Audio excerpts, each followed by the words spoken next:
worthy of every song we could ever sing.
Good morning. I thought I'd come up here because Steve's had a bit of a rush. Welcome to cattle farming. Thanks, mate. You had some escapees this morning, did you? I did have an escapee. So when you're trying to get to band practice and you've got cattle running around the mountainsides, you've got to do what farmers have got to do, don't you? You can't just leave them in the laneway. No, on a road. Look, yeah. really big welcome to all of those in the room, for those online. The thing is that for those online, this is your church. I know that, but we don't always know what you look like. We can see each other. So I've got a photo of two people that watch Redgum every week, and this is Redgum. This is their life. This is their home. So have we got that there up? We do. So that's Kerry and Lee. They're from Bendigo area, and just give them a big welcome. They're watching now, and in fact, if I can remember correctly, Kerry has just become, and Lee, grandparents for about the 70th time. They've got so many grandkids, but they've got a new addition to the mob. So it's just great to think that there are people that aren't here but online with us, and I think that's fantastic. So over to you, Steve. You ready to go? Yeah. Good. Ready as ever. Well, welcome everyone, and thanks for being here today. It's my first time leading for quite a while, so it's been a good break. I've needed it, but I'm back now, so thank you. This song talks about how worthy God is of our praise and of everything really that we can give him, because he's done everything for us. Worthy of every song we could ever sing, worthy of all the praise we could ever bring, worthy of every breath we could ever breathe. We live for you, Jesus. Jesus, the name above every other name. Jesus, the only one who could ever save. Worthy of every breath we could ever breathe. We live for you. We live for you. Holy, there is no one like you. There is none beside you. Open up my eyes in wonder and show me who you are, and fill me with your heart and lead me in your love to those around me.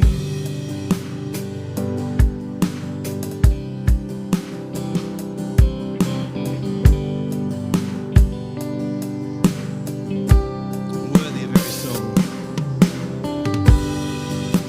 Worthy of every song we could ever sing.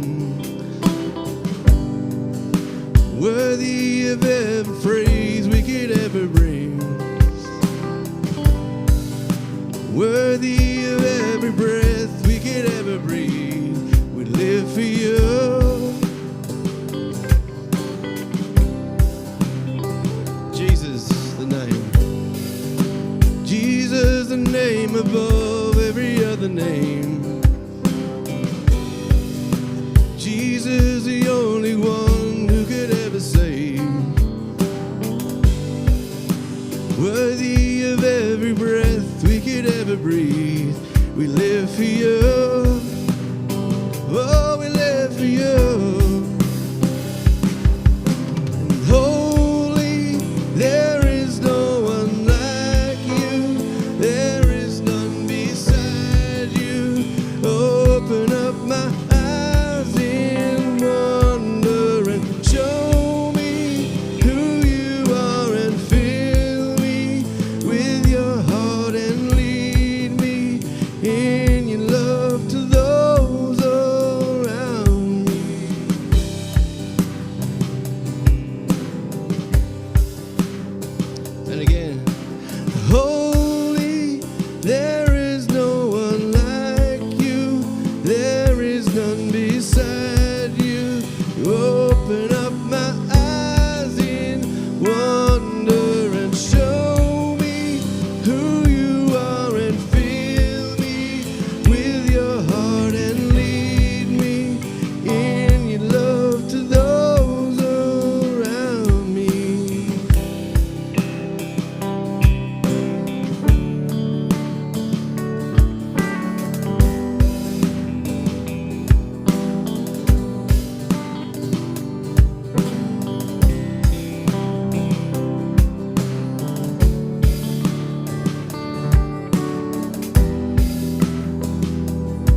my trust in you alone, and I will not be shaken.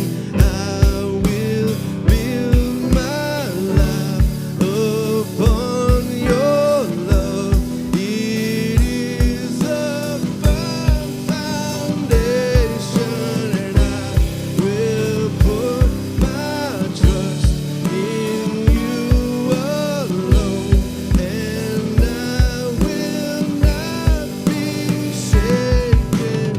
Holy, there is no one like you. There is none beside you. Open up my eyes in wonder. Show me who you are and fill me with your heart and lead me in your love to those around me.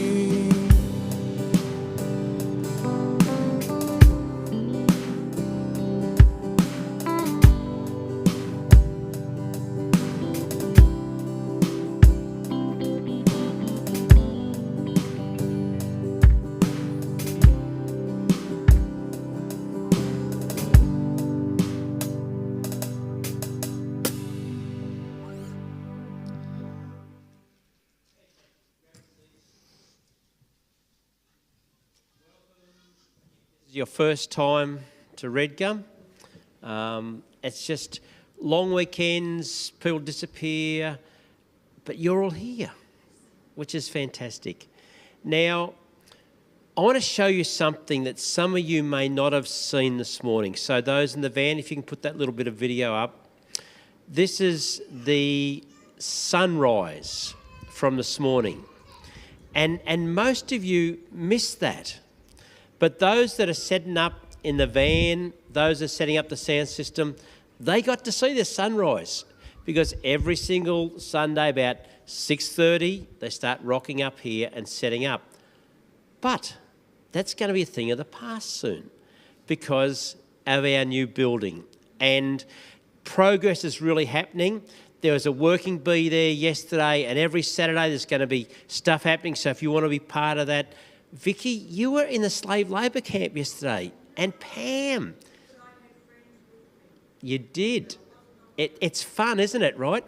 And I think one of the really exciting things about yesterday for me was that not only was Pam was there, but Pam had a daughter, Cheryl, and she was helping. And Cheryl doesn't even come to Redgum normally, but she was helping get things ready. So I reckon that's fantastic, you know. And so moving in, there's lots and lots of stuff to do. There's stuff for everyone to do. But one of the thrills of leading a church and going into this new section of our lives is we have a building fund. And every now and then you look in there, and this week, there's this people, someone's put in this, I don't know who does this, but all this money went in, which we can get to spend and use to set up what we're doing. Like someone already gave money towards the carpet, and now this has been put in there. So I don't know who you are, but thank you enormously. That's fantastic, you know, so great. Yep. Now, in the rhythm of the life of a church, there are people that struggle with health stuff. So I just want to pray for Neil Lawrence at the moment. He's been really, really crook.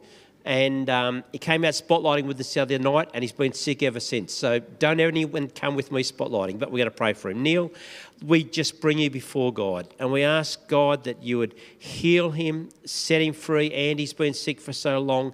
Just minister to the whole family. Bring healing into their lives right now. Thank you, Jesus. This week, Tony and I went somewhere up in the mountains, and I got a little bit of footage that I'm going to show you that. So if we can get that up on the screen and just listen. Pristine wilderness. Just the sound of the birds. Imagine yourself here, sitting all alone, except for a whole lot of extra people from Redgum camped just above you. But this could be your experience. Part of our camp weekend.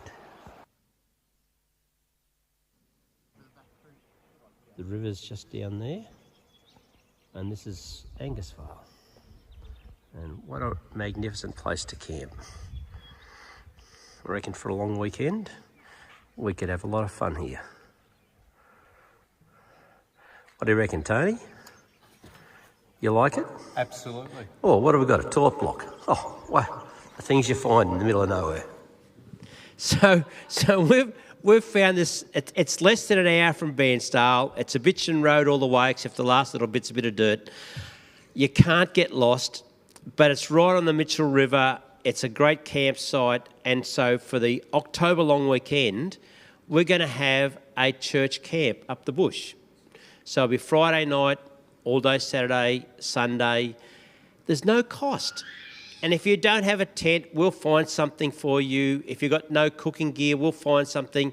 And we're just going to get together and we're going to have a really special weekend. So you'll hear more about that, but that's the long weekend in October. It's going to be our first ever Redgum camp. So that's it for me. And, pardon? November, is it? Cup weekend. Yeah, it's end of October, the 30th of October into whatever comes next. Yeah, so it's the Cup weekend. Yeah. So, over to you. Yes, hang on.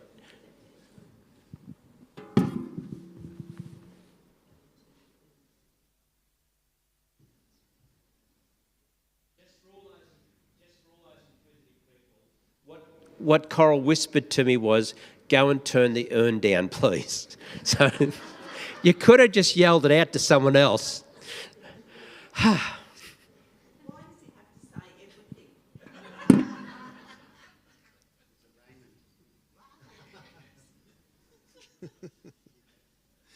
All right. Stand if you'd like to stand as we sing Almighty. The song sort of speaks for itself, and it's quite a beautiful thing. So let's praise the Lord. You have no rival, you stand alone. The heavens worship before your throne. There is no one like you. You have no equal, your kingdom reigns. Yours is the highest of every name. There is no one like you. Almighty, we're standing in the presence of your majesty.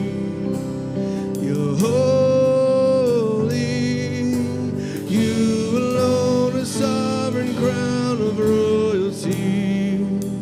You're the King of Kings, Almighty.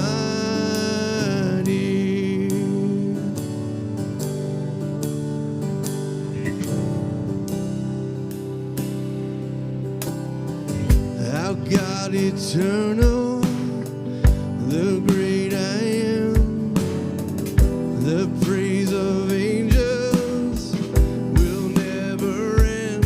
There is no one like you.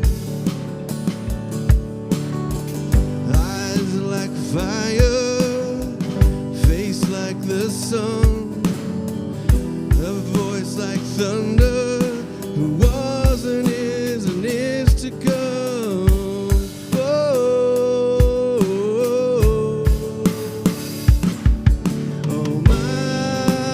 Almighty, we're standing in the presence of your majesty.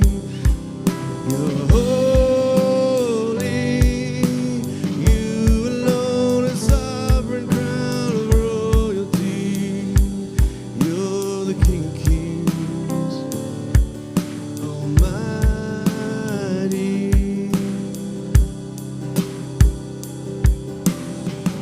I see the Holy One, high and exalted. I hide my eyes and I tremble before him. I tremble before him.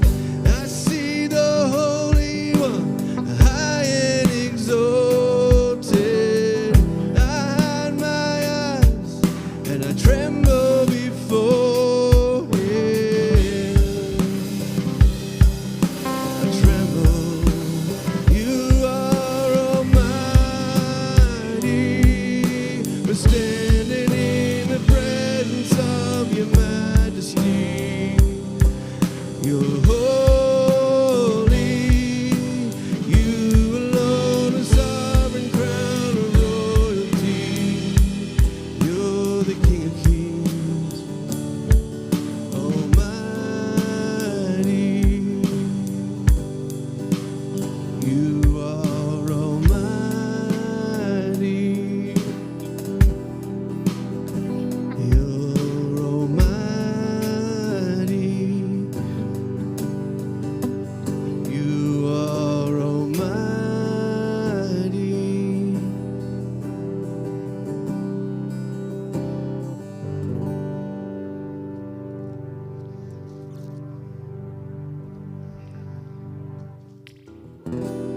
All throughout my history,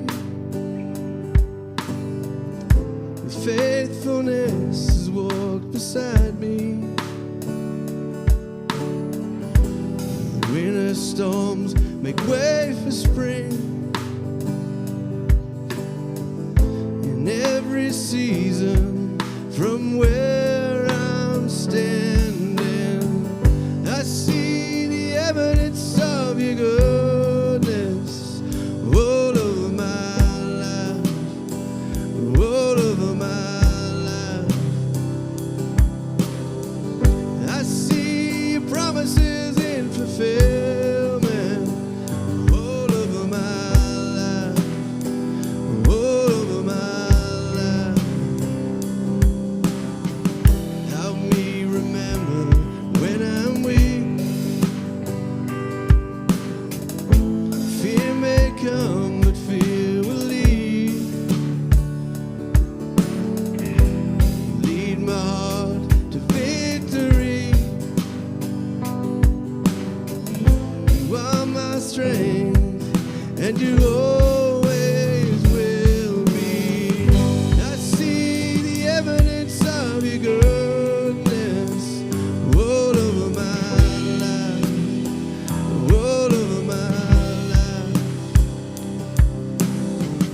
I see your promises in fulfillment all over my life, all over my life. See the cross, the empty grave, the evidence is endless. Oh, my sin rolled away because of you, oh Jesus. See the cross, the empty grave, the evidence is endless. Oh, my sin rolled away because of you, oh Jesus. Whoa. I see the evidence of your goodness all over my life, all over my life. I see your promises in fulfillment all over my life, all over my life. And again I say, I see the evidence of your goodness all over my life, all over my life. I see your promises in fulfillment all over my life, all over my life. Why should I fear? The evidence is here. Why should I fear? Oh, the evidence is here. Lord, we thank you for the evidence. It is everywhere around us. Open our eyes to see and our hearts to receive. Amen.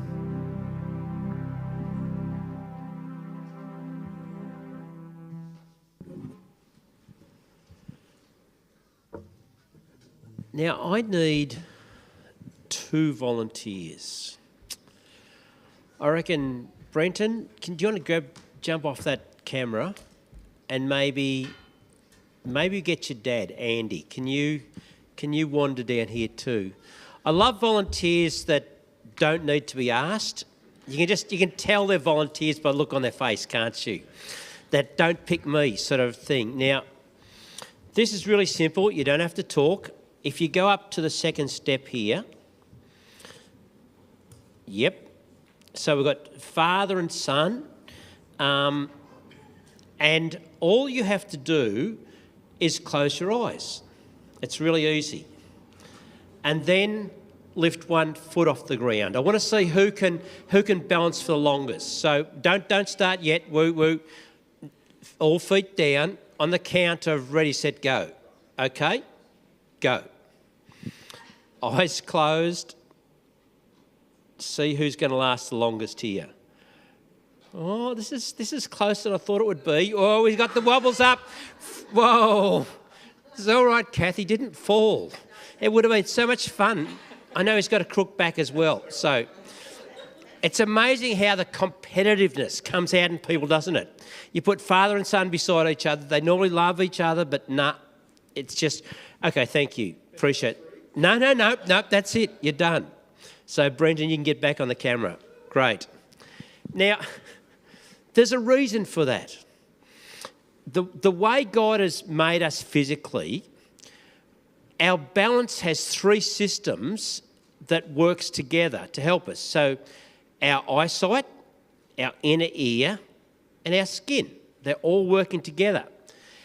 And we fight gravity every day of our life. It stops us being flung off into outer space. But over time, those three systems physically deteriorate. Once you hit 40, your balance isn't as good. In your 70s and 80s, if you fall, it can be really a serious thing. And so gravity is always working against us, and God's given us this balance system. Now, as we get older, we can't change that we're getting older. But we have a bigger problem. As a species, our fundamental problem as a species is that we have this gravitational pull towards something else, and it's to blow up or shut down physically and emotionally, to overreact to things that upset us, circumstances that are out of our control sometimes. And most of us, as adults, are out of balance in some way. Now, if you have kids or grandkids, there's a pattern to their life, isn't there? They go to bed at night time. But sometimes you think it's never happened before, or at least at normal bedtime. And the amount of energy and passion and commitment and emotion that they can throw into a full-down meltdown because you want to get them to bed. And it's something they're going to do for the rest of their life every night. Now, little kids aren't the only ones that throw tantrums. 3-year-olds are not the only ones that get out of balance when they don't get what they want. As adults, we struggle with our overreactions sometimes, but they actually go much deeper, these overreactions we have, these out of balance things. I once heard of a psychologist who said, if it's hysterical, it's historical. That trauma from the past, bad experiences, can leave us fragile and unbalanced in our responses. Now, when Cora and I first got married, we lived on 5 acres at Wyong. And I had this dog kennels down on the back fence. And that's where my dogs lived. And when I let them out for a run, I'd get them to jump the boundary fence back and forward and taught them to jump. It was just vacant 5 acres next door to us. But then it got sold. And I remember one day I'd let the dogs out for a run, and the dogs were jumping over the fence, and the new neighbour who'd bought this 5 acres, I'd never met them before. And he was right up the top of the paddock, and he saw my dog jump over the fence into his place and back again. And he came down and he's screaming his head off at me. He's just so upset. I've never met the man in my life before. Obviously, he's had some bad experience with a dog in the past. Now, over time, they built a house, and over time, we restored that relationship that got off to a really bad start. We used to babysit their kids. But his reaction was just over the top. Now, we have a little thing in our brain called the amygdala. And it's like a smoke detector for danger. And if it senses a threat, it releases these really powerful stress hormones, cortisol and adrenaline, which increase our heart rate, our blood pressure goes up, we start breathing more. Now, when the danger has gone, everything just returns back to normal fairly quickly. But trauma, in all its different forms, especially stuff that's happened when you were a child, it changes that. And now advances in neuroscience has given us better understanding of how trauma changes brain development, and also this thing called self-regulation, which is our capacity to be balanced, to have a balanced response to things that trigger us in life. It also, trauma affects our ability to stay focused and in tune with other people. And in the book, The Body Keeps the Score, which I've been reading, the author writes these words. He says, trauma results in fundamental reorganisation of the way mind and brain manage perceptions. See, trauma increases the risk of misinterpreting situations as being dangerous when they're safe. It can also block the body's capacity to return back to normal, and it can leave you feeling anxious and stressed for long periods of time. Now, here's the problem. How can you get along with other people in village life, in connect groups, in families, at work, with friendships, if you can't accurately read what the other person is saying or doing?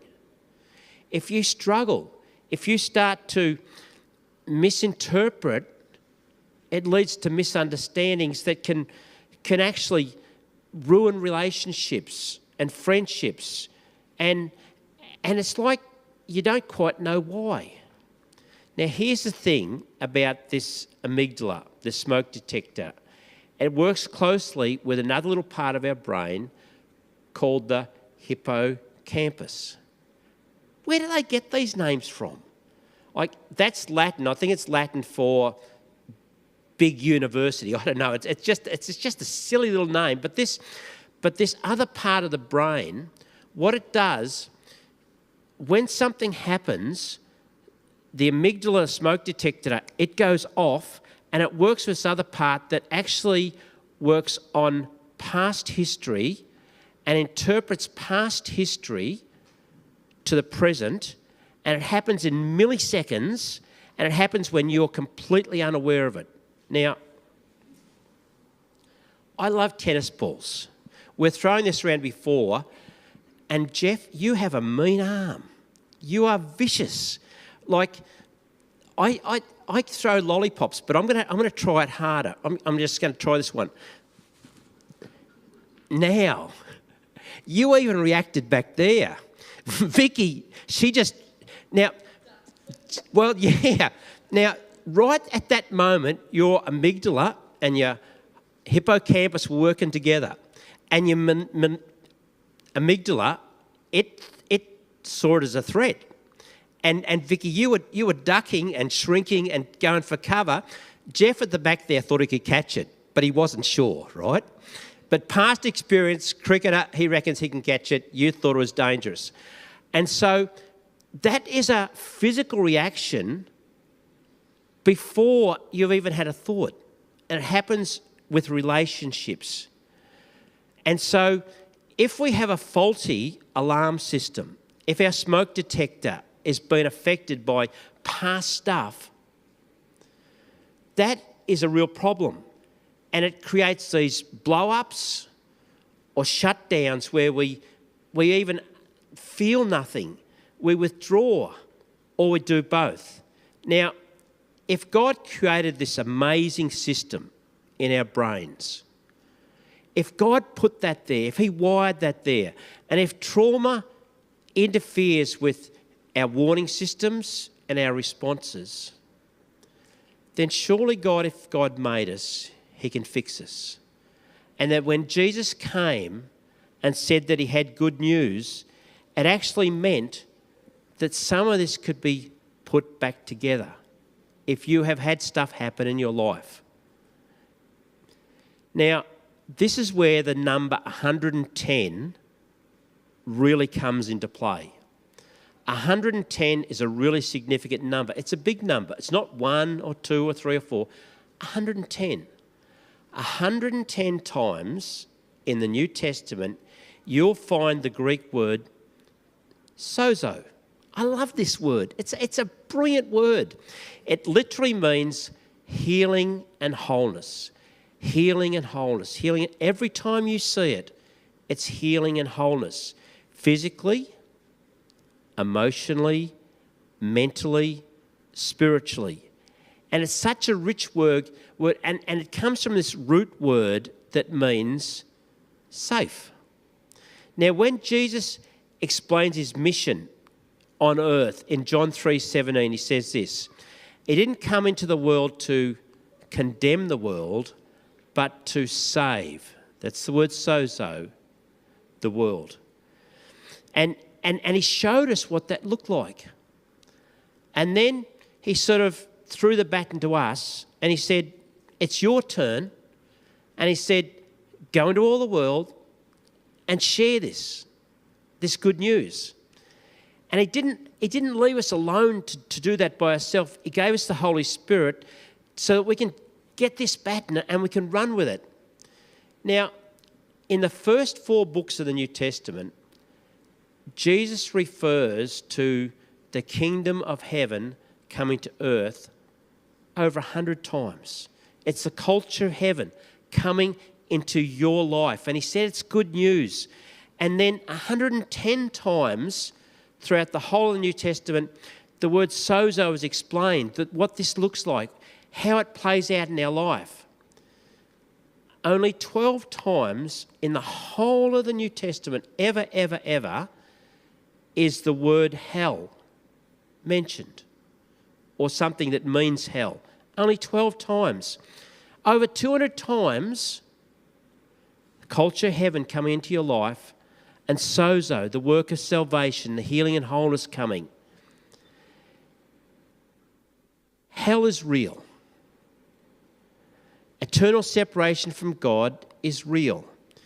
Pick the worst day of your life, the greatest heartache you've ever felt. In that moment, God's presence was still here. God was still with you in that moment. Take God away from the worst of the worst of the worst a human being can experience. That's hell. And it's forever. And it's torment of regret. And who wouldn't want to help someone you loved and cared for if their GPS in their head is taking them that way? Who wouldn't want to help them?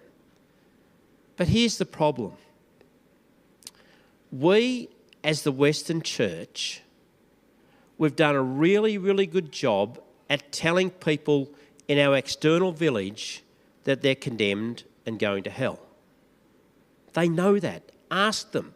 They will tell you. We've told them that if you'll believe what we believe, you won't go there. But that's all they've heard. But if they're millennials or if they're Gen Zs, they probably haven't even heard that. We have done a really, really poor job at communicating healing and wholeness. Sozo, healing and wholeness. We haven't done a good job with that. And Paul tells us in Romans 2 that it's the kindness of God, it's the goodness of God that leads us to salvation, not the threat of hell.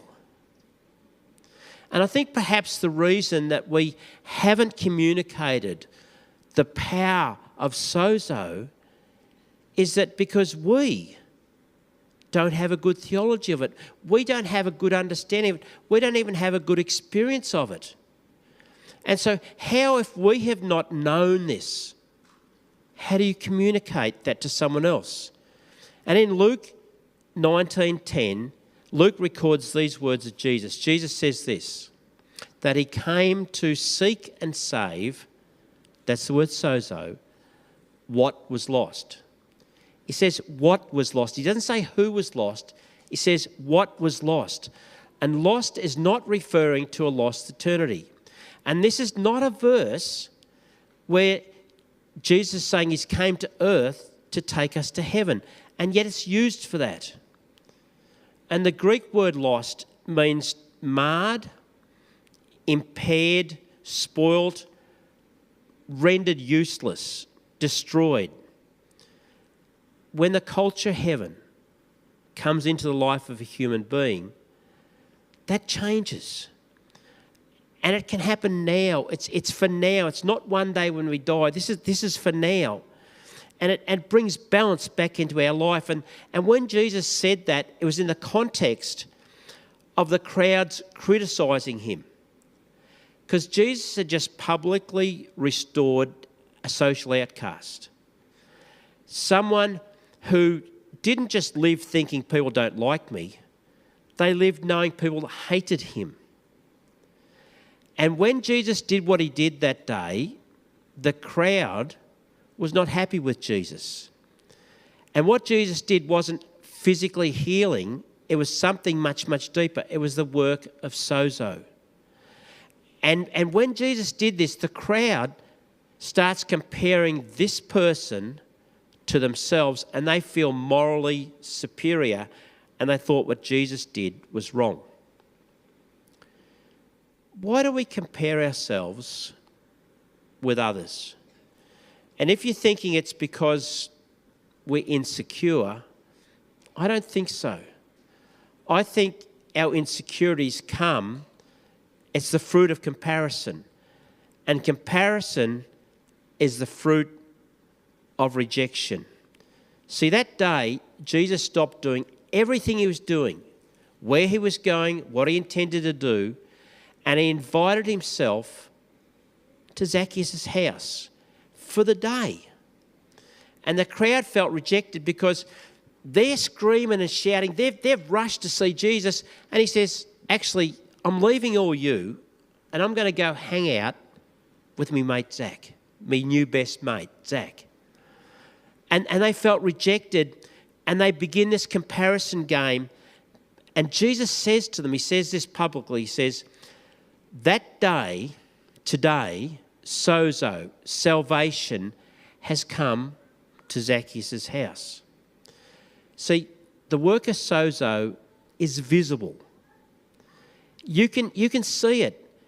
You can see it in Zacchaeus' willingness to fix what he'd done wrong relationally, to restore things with people.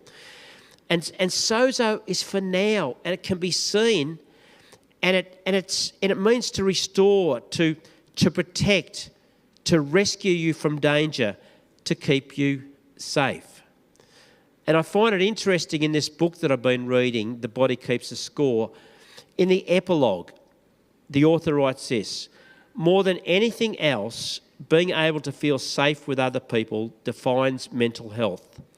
Safe connections are fundamental to meaningful and satisfying lives. The work of sozo will always be seen relationally in our lives. You'll see it playing out, how people can relate to other people. It always enables you to feel safe with other people again if you haven't felt safe. Now, I've invited two special friends this morning. So, Kerry and Heather, can you come out here? And we're going to have a little chat with them about the work of sozo in their lives. So, if you want to grab a little seat, bring your seat over a bit closer, Kerry, and there's a microphone behind there too. Heather, can very pregnant women sit on these sorts of stools? Yes. You can, okay. Not disabled, just Not pregnant. disabled, just pregnant, okay. I can remember when Coral was... I won't say anything. Yes, That's yes. very wise. Yes, Well yes. done. So, Heather, the work of Sozo. When you grew up, you actually had a struggle, Yes. and how did that leave you with people? How did you feel about people through what you went through as a child? I grew up quite an anxious child. I would say that I struggled with anxiety. Excuse me, sorry. Oh, you've got kids. I forgot this. Thank you. All right, you go back. Did you want to stay here too, Justin? Yeah, Do you wanna good. sit on- Hey, wait, Justin, here, come and sit on my knee. Hang on. Right. That's going to stop you going anywhere, isn't it? Yeah. Yes. Right. So, we're ready? Yeah, we're ready. Okay. I probably... Can I tell a little story? You can Is do that all right? anything you like. So what you've been talking about this morning is my story. I went to a Catholic school, and so obviously over our childhood we have traumas, and they lead to different perceptions of the world, a bit like what Mandy was talking about a couple of weeks ago.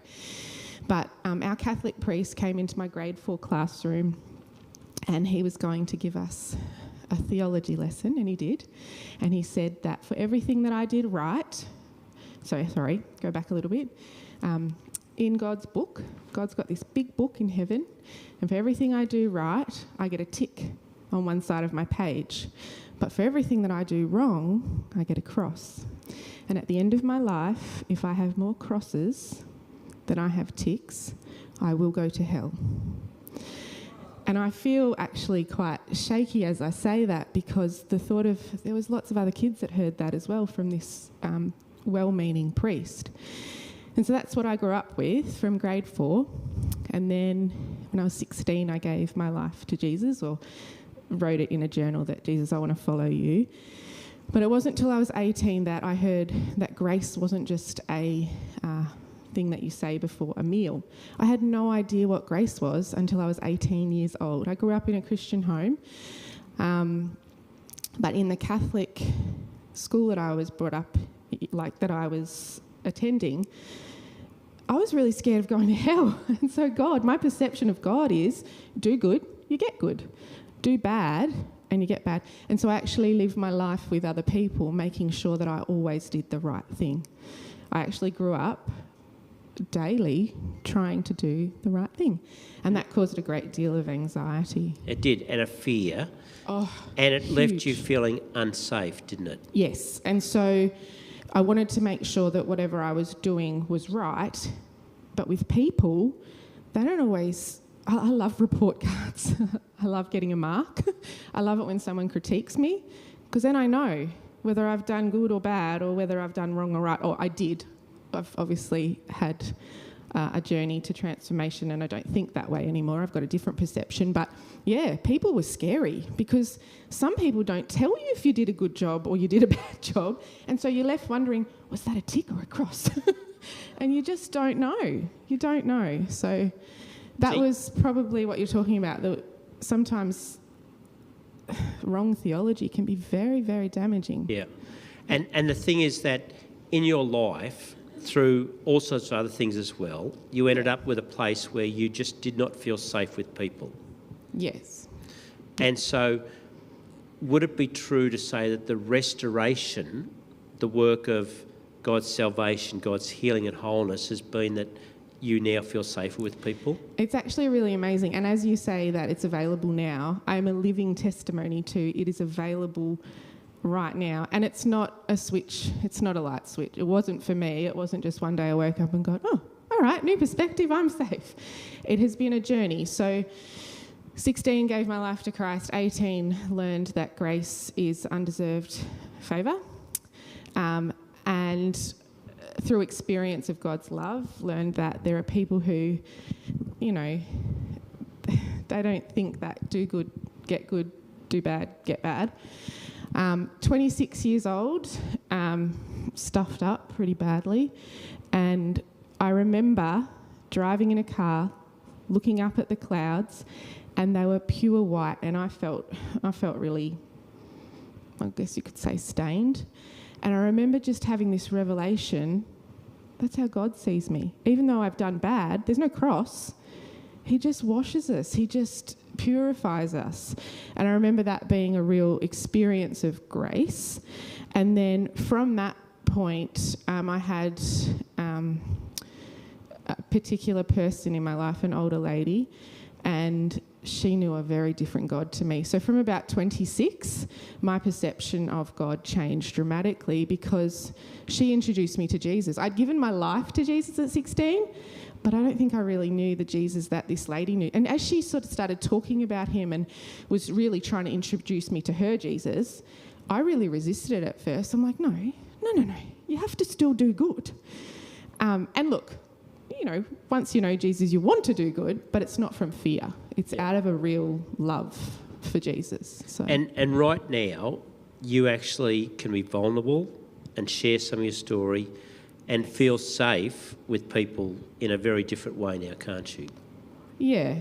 I probably was in a trapped place for many years. I remember when this lady was trying to introduce me to Jesus in a way. No. I really resisted it because I was hiding. I was making sure that I was safe, and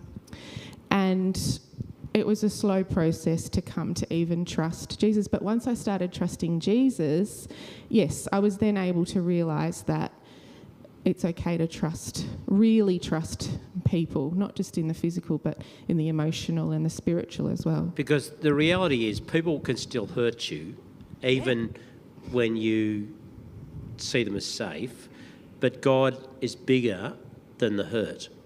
Yes. Yeah, even now, so 26, I'm 36, so 10 more years on, yeah, I go into situations knowing full well that I could get really hurt, and I do let myself be quite vulnerable, more vulnerable than I ever have with people, and there's a real reward and gift in that. Like, I've grown and I've been blessed by that, and it blesses the other person as well. But I have come to that realisation that, this could actually be a real big ouch. But I then fall into the loving arms of God and Jesus, knowing that even if this hurts, this is a huge risk, like a massive risk, or it might not be. I just know that my God will be there and that I will be okay. There's a verse in the Bible and it says, no thing will harm you. And so coming from a place where the world was really scary, I was scared that mosquitoes were going to bite me. That's a physical level. Emotionally, didn't share a whole heap with many people because I didn't want to do the wrong thing. Didn't want to say the wrong thing, to a place where I feel quite free. And yeah, I feel very safe, actually. Yep. Yeah, it's I fantastic. do. Well, thank you, Heather. And Kerry, your journey is a different story, but you have experienced God's healing and wholeness, and it's not something, because you've been sort of part of church for a long time, but it isn't something you found in your local church, was it? So tell us a little bit about this journey for you, this healing and wholeness. I was raised in a Christian home and knew the Lord. I don't remember a time where I didn't know him.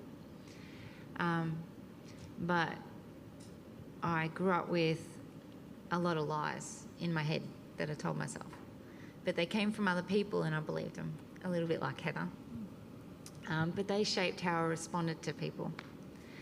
And it was years ago, I was actually aware of the fruit of the Spirit. And I'd go through it and go, why don't I have joy? Like, I should have, the list. And joy was just something that just wasn't flowing. Like, I could be happy in a fun party or something, but it just wasn't natural. And so I recently did a course had to go to the United States via the internet to do It's this cheaper. course. It's cheaper that way. Yeah, it is. To do this course, and it was it's called Anointed to Soar, and that's like, that's what I want. And through that, it was just a little 8-week course that's taken me about a year because I just had so much stuff to unpack, and I didn't realise how much stuff. And God showed me how much of a hold rejection had on me. And it was, like you were saying before, a little thing when I was a kid that built on another little thing when I was a kid and another thing. And then when I was an adult, I had lots more built on that same thing. And to the point where I didn't feel like I was as important as everyone else. I developed an orphan spirit where I believed I was valuable to God, but everybody else was one peg above me. And so I worked at keeping them happy because it was kind of like a spirit of shame as well over me. Like I just didn't have the worth that they had. That I had a bit of worth as a Christian, but everybody held that little bit more worth, which God doesn't work that way. And my head knew that, but my heart was full of the rejection. So somewhere there, God was like, had this little rejection space for me. And I had to learn that he didn't. And I had to be set free from that. But having that spirit over me, I needed somebody else to pray that out. It was not something I could do on my own. And this is the work of God's sozo, his healing and wholeness. It comes through village life. That's what it's intended to. Now, you've been part of church life for a long time, and those things haven't ever changed, right? And when we started Open House Church in Sydney, we had my brother Ken come up, and we trained everyone from the very beginning in prayer ministry in a way that could bring healing and wholeness to people. And as we grow with Redgum, we can talk about buildings, but really the building's just a shell. It's actually what takes place in our lives. It's the only thing that really counts. And it's very easy to get hurt and damaged in life. And God's plan,